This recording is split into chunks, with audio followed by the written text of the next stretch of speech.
Maintenant, nous allons nous installer pour la méditation. Donc, je vous propose de vous installer soit complètement allongé, soit pourquoi pas directement dans votre lit ou sur le canapé, bref. En posture de méditation, c'est vous qui sentez ce qui est le mieux pour vous. Avant d'accueillir la méditation, on va se mettre dans de bonnes conditions et donc nous allons refaire un petit peu de respiration. Dans un premier temps, vous allez sentir comment est votre corps quand vous respirez juste naturellement, sans rien changer. Vous n'essayez pas de contrôler, de maîtriser, rien du tout. Juste vous respirez normalement et observez comment votre corps est en mouvement.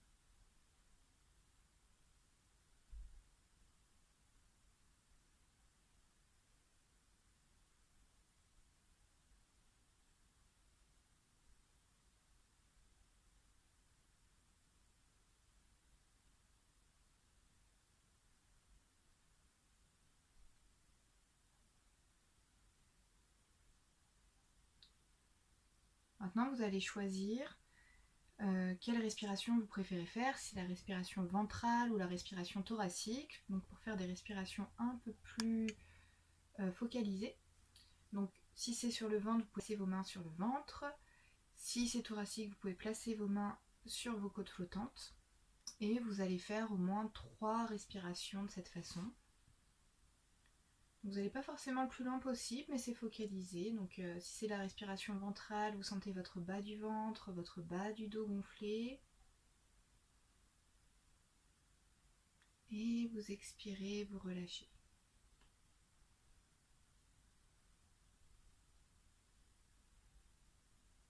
Et si c'est les côtes, vous sentez bien vos côtes s'ouvrir sur les côtés, votre dos s'élargir.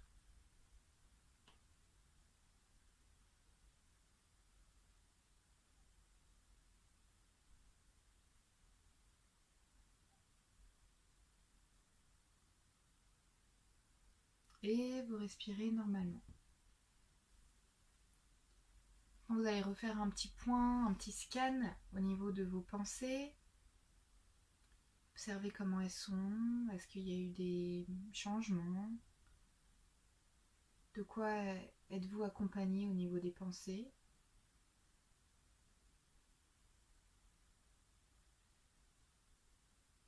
Comment êtes-vous émotionnellement là tout de suite? De quelles émotions êtes-vous accompagné? Donc l'idée, c'est de les observer, c'est pas de lutter contre. C'est juste de les avoir comme si vous aviez des personnes à côté de vous qui sont là. Bah voilà, l'idée c'est pas de les repousser, elles sont là. Et peut-être qu'elles vont partir, et peut-être qu'elles vont rester, peut-être qu'elles vont se transformer. Et maintenant vous allez observer votre corps dans l'ensemble. Est-ce que vous êtes fatigué, en forme, normal? Est-ce que vous avez retrouvé de l'énergie? Est-ce que ça vous en a enlevé? Comment êtes-vous dans le détail? Est-ce qu'il y a des endroits dans votre corps qui sont douloureux, qui maintenant sont libérés et confortables? Est-ce que vous avez l'impression d'avoir de l'espace dans votre corps ou de vous sentir petit dans votre corps?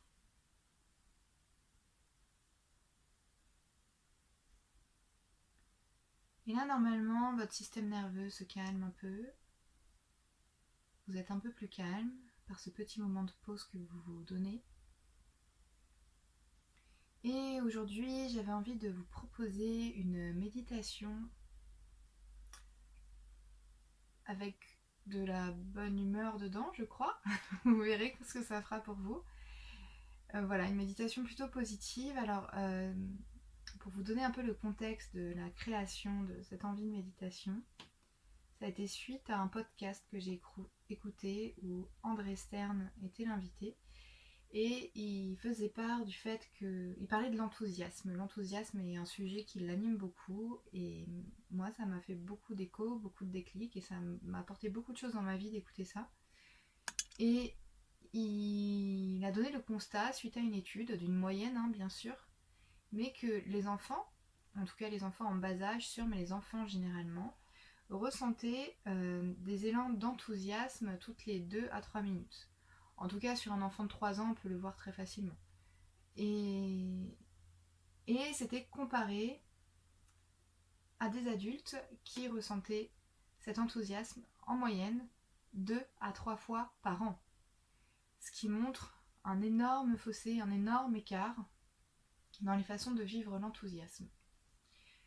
Et du coup, j'ai voulu faire une méditation autour de l'enthousiasme. C'est un sujet qui m'a vraiment passionnée. Donc déjà, je vais vous donner des définitions. Alors, j'ai pris des définitions dans plein d'endroits différents. J'ai noté ce qui me semblait pertinent. Donc comme ça, je vous dis les mots et l'idée, vous voyez, même quand je vais vous donner ces définitions, c'est vous pouvez fermer les yeux et vous plonger du coup, comme si on partait dans un voyage où on découvrait le pays de l'enthousiasme, où on redécouvrait. Alors, la définition de l'enthousiasme, c'est une vive émotion, une exaltation, un élan démonstratif, quelque chose d'extraordinaire. Le contraire de l'enthousiasme serait l'indifférence. Et étymologiquement, l'enthousiasme ressort comme une possession divine ou une inspiration divine. Donc vous voyez, avec tous les mots que j'ai pu vous donner, ça se trouve, vous, c'est le contraire qui va vous parler. Ah ok, l'enthousiasme, c'est l'inverse de l'indifférence, et donc à quel moment je suis indifférente, indifférent. Ou alors peut-être ça a été la vive émotion, l'exaltation, le côté extraordinaire dans une vie ordinaire. Vous voyez ce qui vous parle. Et peut-être que le côté inspiration divine vous fera écho. Donc l'idée c'est que tout ne vous fasse pas écho, mais peut-être qu'il y aura une chose qui viendra. Maintenant je vais vous poser plein de questions. Et je vais vous proposer à travers ces questions de répondre dans votre tête et de voyager à l'intérieur de vous. Tout en étant du coup en voyage à l'intérieur de votre corps, parce que votre corps est déposé, vous êtes en sécurité dans votre corps, et donc votre esprit peut voyager. Déjà tout d'abord, je vous propose de ressentir dans votre corps ce qui se passe quand vous entendez ce mot enthousiasme. Alors soit dans votre corps, soit dans vos pensées, peut-être dans votre respiration. Vous voyez par exemple, moi quand je dis le mot enthousiasme, si je me connecte à mon corps, je sens au niveau, on avait vu au niveau des chakras, mais je sens qu'au niveau de mon troisième œil, par exemple, entre mes sourcils et mon nez, je sens que ça s'ouvre, comme s'il y avait de l'espace qui venait. Et ça, je le ressens parce que je me connecte. Mais peut-être que vous, ça va être autre chose. Peut-être que ça va être des fourmillements dans les mains, peut-être que ce sera dans le ventre, peut-être que ce sera rien du tout. Et ce n'est pas gênant, c'était juste pour donner un exemple.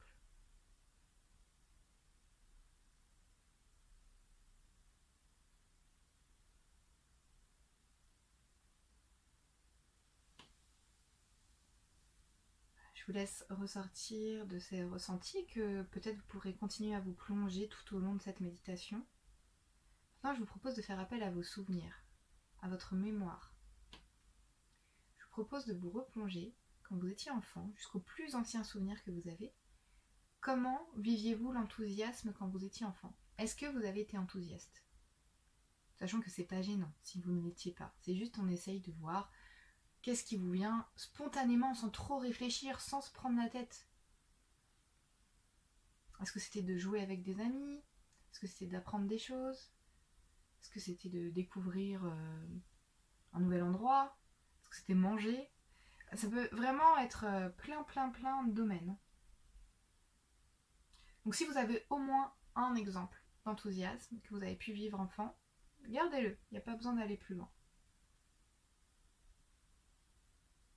Maintenant la même question, mais quand vous étiez adolescent, adolescente, qu'est-ce qui venait pour vous au niveau de l'enthousiasme? L'adolescence, parfois on peut ressentir un début de sensation de liberté qui peut être là, puis tout dépend des parcours de vie de chacun. De nouvelles rencontres, des nouveaux mondes qui s'ouvrent, mais peut-être que vous c'est autre chose qui vous vient.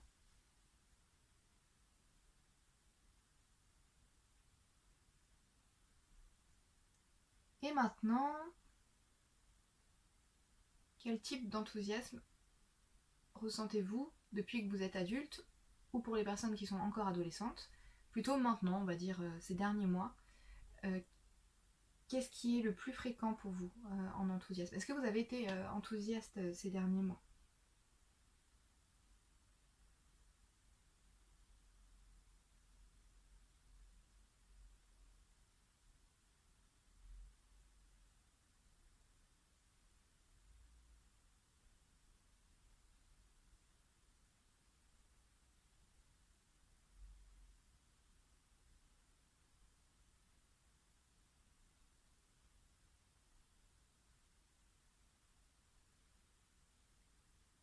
Maintenant, je vous propose de choisir un souvenir. Ça peut être le plus récent, comme le plus ancien, peu importe. Vous piochez celui, quand je vous dis, vous choisissez un souvenir, voyez spontanément le souvenir qui vous vient en tête. Vous le gardez. Vous plongez dedans, dans cet univers d'enthousiasme, dans cette joie, dans cette nouveauté, dans cet extraordinaire, dans cette inspiration, dans cette exaltation. Et voilà, restez quelques instants dedans, comme si on avait une machine à remonter le temps juste pour cet instant, et vous êtes de nouveau exactement vous, au moment où vous viviez cet instant d'enthousiasme. Je sais pas, voyez comment vous sentez. Est-ce que vous avez l'impression d'être plus léger, plus lourd? Est-ce que naturellement il y a un sourire qui vient sur votre visage? Est-ce que vous, dans des micro-sensations, est-ce que vous sentez des choses dans votre corps? Et sinon, plus généralement, est-ce que c'est agréable ou désagréable?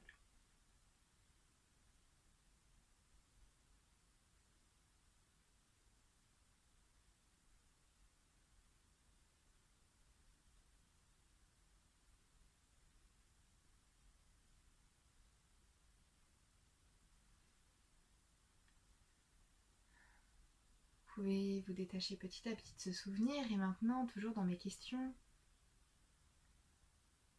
je vous propose de voir à peu près la fréquence. Si vous avez vu, je vous ai fait faire un peu comme une frise un peu chronologique de votre enfance jusqu'à maintenant. Et à quel moment vous avez eu le plus de pics d'enthousiasme? Ça se trouve, malgré les études, c'est maintenant que vous avez beaucoup plus d'enthousiasme que quand vous étiez enfant. Donc, ou peut-être que c'était une année précise de votre vie où vous en avez eu plein, plein, plein. Vous voyez ce qui représente votre réalité. Il n'y a que vous qui pouvez répondre à ça.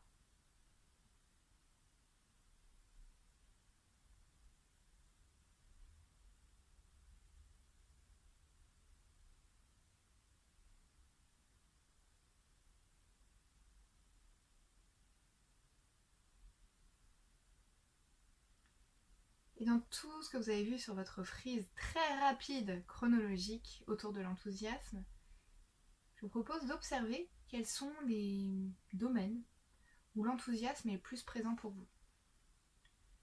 Peut-être que c'est complètement éclectique et c'est dans plein d'endroits différents, ou alors c'est dans un endroit précis, peut-être à chaque fois que vous avez de la créativité, peut-être qu'à chaque fois que vous apprenez de nouvelles choses, peut-être à chaque fois que vous construisez des choses, peut-être à chaque fois que vous cuisinez. Euh, ça peut être des projets quand vous êtes avec certaines personnes. Vous voyez, peut-être que c'est tout ça en même temps.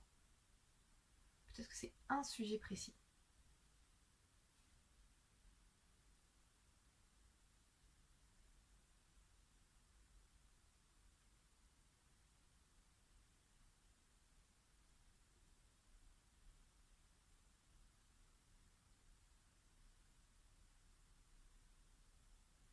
Pour terminer cette méditation, je vous invite à observer si dans les prochains jours vous ressentez de l'enthousiasme.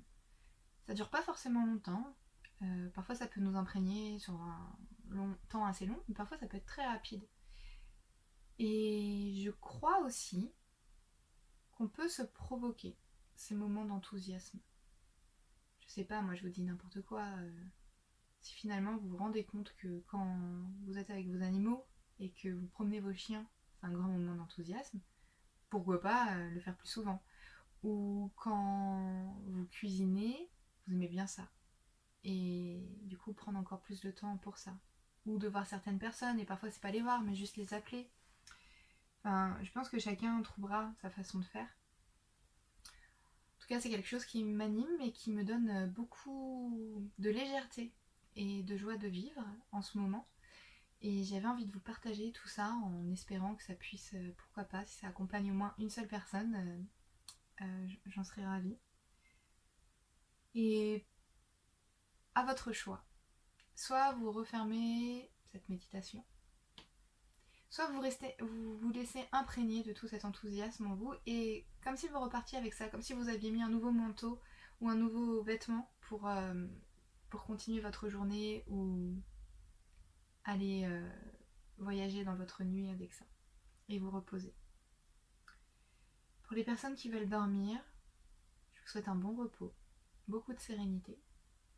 Pour les personnes qui souhaitent commencer ou continuer leur journée, je vous invite à bouger un petit peu les mains, un petit peu les pieds, un petit peu votre tête d'un côté, de l'autre. Délicatement, vous pourrez ouvrir les yeux, vous pouvez bâiller.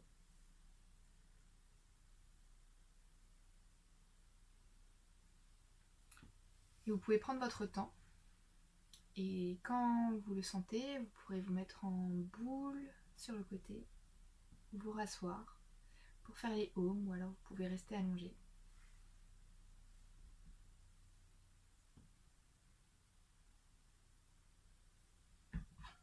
Je prends le bol. On inspire.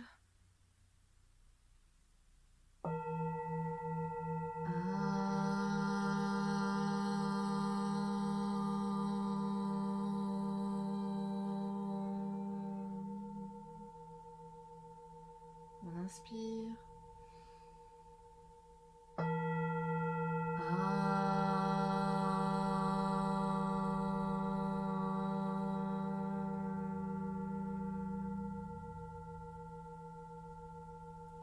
Et une dernière fois, on inspire.